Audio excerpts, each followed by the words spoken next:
Vous écoutez le podcast des herbiers, saison 2024-2025. Épisode 1, l'automne. Antoine Chomeil part à la rencontre des enfants du 18e arrondissement afin de leur enseigner l'art botanique. Le but final étant d'exposer des herbiers. Et vous êtes en droit de me poser la question, mais la mise en herbier, ça sert à quoi ? La mise en herbier nous permet d'avoir une trace du passé et de conserver des plantes pendant des années. Étonnant, non ? Mais Antoine, comment obtient-on ce résultat ? Comment pouvons-nous conserver à travers le temps ces plantes ? On va utiliser une presse mécanique, tout simplement. Une planche de bois avec des trous, ainsi que des boulons et des écrous. Les écrous papillons, on va serrer, on va mettre toutes les plantes qu'on récolte, hop, selon un ordre bien particulier qu'on verra tout à l'heure, et nous allons presser ces plantes. Avant de partir en expédition, nos botanistes en herbe ont besoin de connaître quelques informations. Notamment, savoir quels détails sont à indiquer sur le cartouche. Le cartouche est le papier qui nous permet de recueillir plusieurs informations sur la plante. Alors, dans ce cartouche, qu'est-ce que vous allez devoir écrire ? Eh bien, jeune homme, viens donc ici et détaille-moi ce qu'on va trouver dans ce cartouche. On va trouver son nom, sa famille. Sa famille. Effectivement. Nous avons des familles, les plantes aussi ont des familles. Et d'ailleurs, certaines plantes, parfois donnent leur nom à la famille. Ensuite, qu'est-ce qu'on va écrire dans ce cartouche ? Son lieu de récolte. Lieu de récolte, super important. Et on va essayer d'être précis. Et aujourd'hui, quand on va se balader dans l'arrondissement, dès qu'on va prélever une plante, on va noter le nom de la rue. Le milieu. Le milieu, alors ça c'est un herbier un peu... Ça veut dire quoi le milieu ? Alors il y a plusieurs sens au mot milieu. C'est là où elle a été prise, mais par exemple soit dans un jardin ou dans une forêt. Le milieu. Jardin, forêt, bord de plage, un peu les milieux qu'on va voir aujourd'hui par exemple. Non, aujourd'hui ça sera plutôt la rue, le trottoir, le caniveau, le parc peut-être. Ensuite, qu'est-ce qu'on note ? Sa date. La date. I like that. Alors, pourquoi I like that ? Parce que on va pouvoir voir si au fur et à mesure des années, il y a plus de plantes sauvages ou moins de plantes sauvages dans l'arrondissement. Le dernier élément du cartouche, s'il vous plaît. Le collecteur. Le collecteur. En effet. C'est quoi le collecteur ? C'est celui qui a collecté la plante. Et qu'est-ce que tu vois décrit là ? C'est ton nom. Pour vous servir. Merci beaucoup. Vous pouvez vous asseoir. Du coup, qu'est-ce que les enfants vont faire ce matin ? On va aller cueillir des plantes sauvages. On a appris aussi qu'on va apprendre en récoltant les plantes leur milieu. On va marquer la date où on l'a pris, le collecteur. On va les placer dans un cadre et on va les sécher. On va attendre quelques semaines. Et après, Antoine il va revenir. On va tenter de voir si les couleurs restent, de bien les conserver. Et voilà. Bon, résumons un peu toutes les étapes pour arriver au résultat final. Étape 1, on va récolter les plantes. Étape 2, on va les laver, bien les nettoyer parce que sinon il peut y avoir des bactéries. Étape 3, on va les mettre sous presse. Et étape 4, on va les mettre bien joliment posés et on va les cadrer. Nos botanistes en herbe vont donc devoir récolter des plantes sauvages. Mais qu'est-ce que c'est qu'une plante sauvage ? Antoine, tu penses que les enfants les savent ? Juste comme ça, c'est quoi une plante sauvage ? S'il vous plaît. Oui, monsieur. C'est un peu comme une plante carnivore, je pense, mais... Ça ressort toujours, effectivement. Alors, je suis désolé, il n'y a pas de plante carnivore à l'état sauvage dans le 18e arrondissement. Eh oui, il ne faut pas se tromper. Bon, et toi ? Tu sais ce que c'est qu'une plante sauvage ? Une plante sauvage, c'est une plante qui n'a pas besoin d'être arrosée. Elle peut tout simplement être... on n'a pas à la mettre dans un pot pour qu'elle puisse grandir. Elle grandit toute seule, sans avoir besoin d'être plantée, sans avoir besoin d'avoir aucun soin. Elle est, comme on pourrait dire, autonome, sans personne, quoi.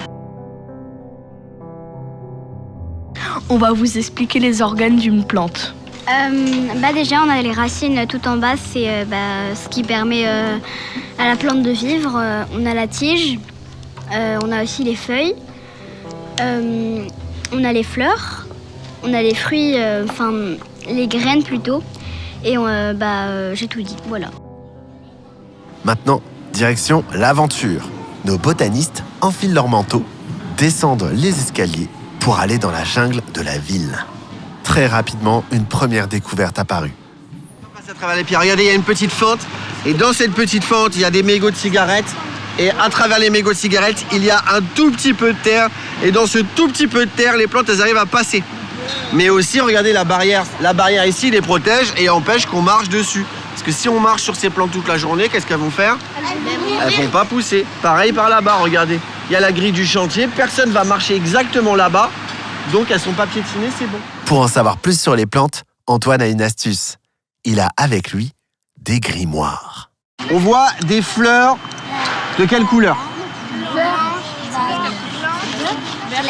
Les feuilles de couleur verte, les fleurs, oui.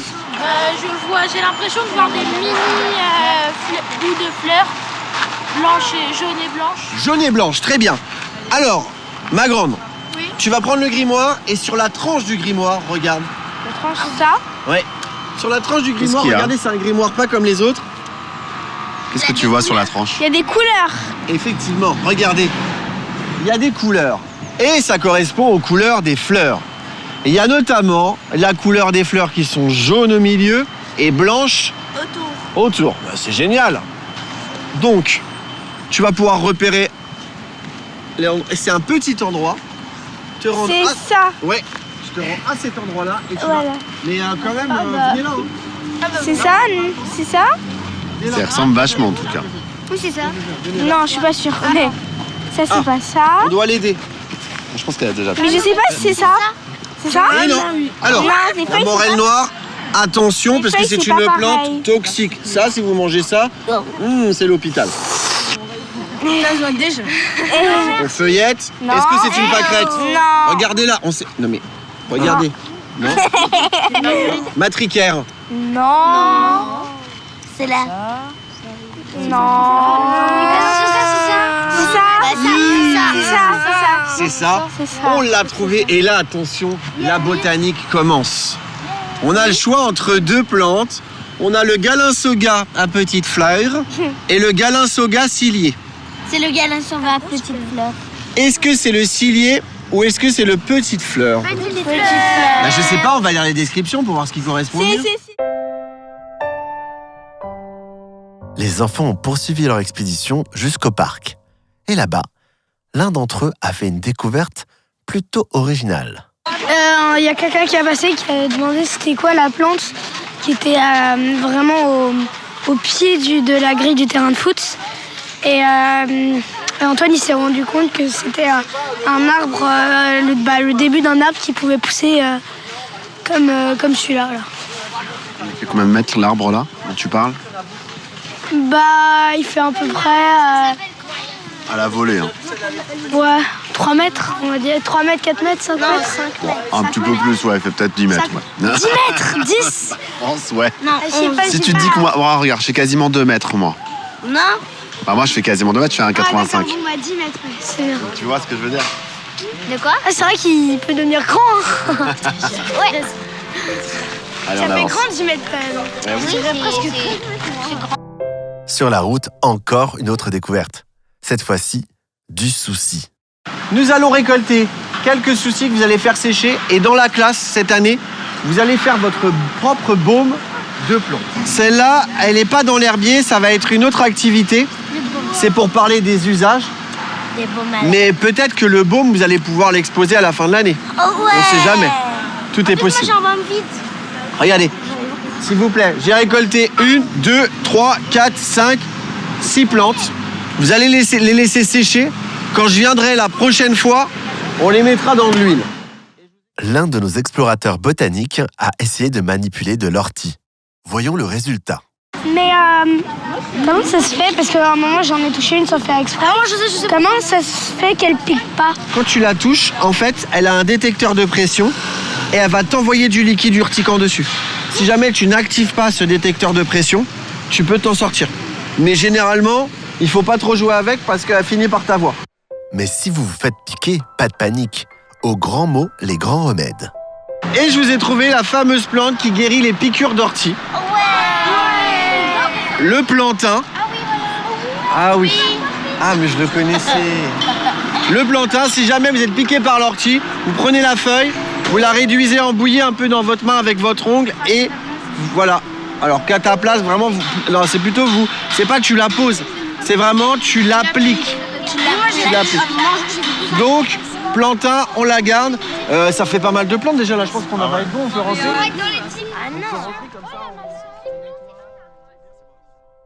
Alors les enfants, vous avez pensé quoi de cette matinée? Il a trouvé plein de plantes, trop génial. Une qui vient du Japon, une qui vient d'Afrique du Sud, une qui peut guérir les orties. C'est génial. C'est le plantain. Et voilà, la récolte est terminée. Retournons en classe. Qu'est-ce qu'il nous reste à faire maintenant? On va devoir les sécher, peut-être les rincer si elles sont un peu sales. Après, on va les presser et on va les mettre dans un cadre. C'est ce qu'on les a ramassés dans la rue. Et on les a ramassés dans la rue. Mais bon, tout ça, ça prend du temps, non? Et on va attendre plusieurs semaines, voire même plusieurs mois. Et puis Antoine va revenir et on espère que quand on va réouvrir, ça ne sera pas pourri et que ça sera bien tapissé et sec, puisqu'on n'aura pas mis d'eau. Devant chaque enfant, plusieurs variétés de plantes étaient présentes. Après, il y a des fleurs jaunes, mais une fleur jaune. Mais après, il y a des fleurs qui sont en train de pousser un peu en haut. Et après, si on touche les sèves plusieurs fois, ça te brûle la peau. Vous venez d'écouter le podcast des herbiers, saison 2024-2025. Ont participé à la mise en place de ce projet Sylvie Pulido, conseillère déléguée auprès du maire du 18e, chargée de l'agriculture urbaine et de la biodiversité. Antoine Chomeil, botaniste. Florence Caricalaire, chargée de mission auprès du maire du 18e. Ingénieur du son, musique et voix off, Alexandre Hounbeau. La mairie du 18e et la mairie de Paris. L'association Actis et le centre Paris Anime Binet.